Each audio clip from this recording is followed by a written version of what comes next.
Minister, with the benefit of hindsight, knowing what you know now, would you have classified this report still? If you're dealing with the security issues which are affecting the president, you can't just release that report. Of course, that it was delayed and raised a lot of public speculation. If we had a choice, we would have released it early, but we had to respect those processes until such time that all the structures dealing with it are satisfied that we are not compromising the security of the president. It cannot be compromised. But how do you talk about compromising the security of the president when you had foreign nationals working on this project without having been vetted? That's precisely the issue we're dealing with. That we are saying those are serious violations.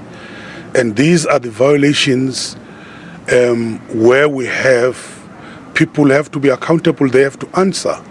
And the disciplinary processes have to be put in place because they have really compromised the security of the president if they did this despite the warnings from the various security agencies on how things have to be done. So it's precisely that we want to be meticulous and even involve agencies which are even having various skills, forensic audit, and who can be able to go very deep into this. We are trying to make sure that nothing is left, no stone is left unturned. Now, just listening to what you had to say, it does sound like people mostly from your department, the department that you are heading, did not cover themselves in glory in this particular matter. It's not only this project, Vuyo.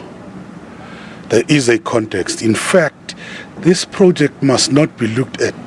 It's not unique in terms of the practices of public works. I've been on record exposing corruption in different projects in public works. The SIU, the public protector, have investigated a number of projects. That is why a number of heads have been rolling in public works even before this particular project. If I might just give you a taste, the headquarters of public works, which is called the Central Government Building, was renovated with an original price starting at 59 million. It has ended at 329 million.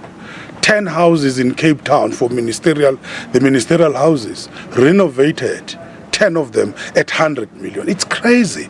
This is part of the collusion between some unscrupulous providers together with some elements in public work. And it's a culture which is deeply rooted, which I'm dealing with. If you look into my article today in the Sowetan, that opinion piece talks about what we're doing to turn that situation around.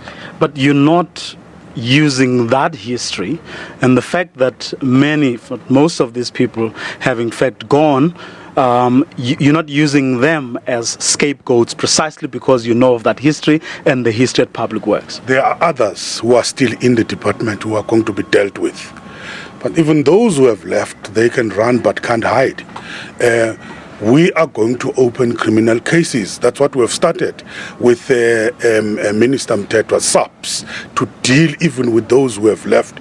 But even those who are inside, who are still inside, we're going to deal. Everybody must account.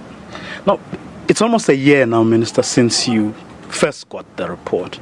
What perhaps doesn't inspire confidence many people that you are in fact keen to actually deal with the matters arising out of this report is the fact that you only releasing this report now, almost a year after you got it, and that particularly because of the leaks, but also quite a lot of public pressure.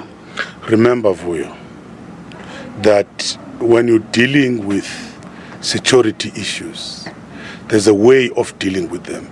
This is not the first report to be dealt in this particular way, that it be taken to the Joint Standing Committee on Intelligence. There is that committee in Parliament which deals with those issues which cannot be taken into public and is able to sift those issues. We had to go that particular route. We've just come back from Kunu, from Bering Madiba. A lot of people who looked at Kunu and his residents are asking now, What's the fuss about, Nkandla? If you look into the report we've released today, we have given a context to this upgrade, talking about the facilities which are available in Nkandla. If you're talking about Ikunu, for instance, there's Mthatha, which has better facilities compared, and even the distance between Mthatha and Nkunu. But if you look at where Nkandla is situated, reading that context and reading the explanatory notes would be able to tell the people why.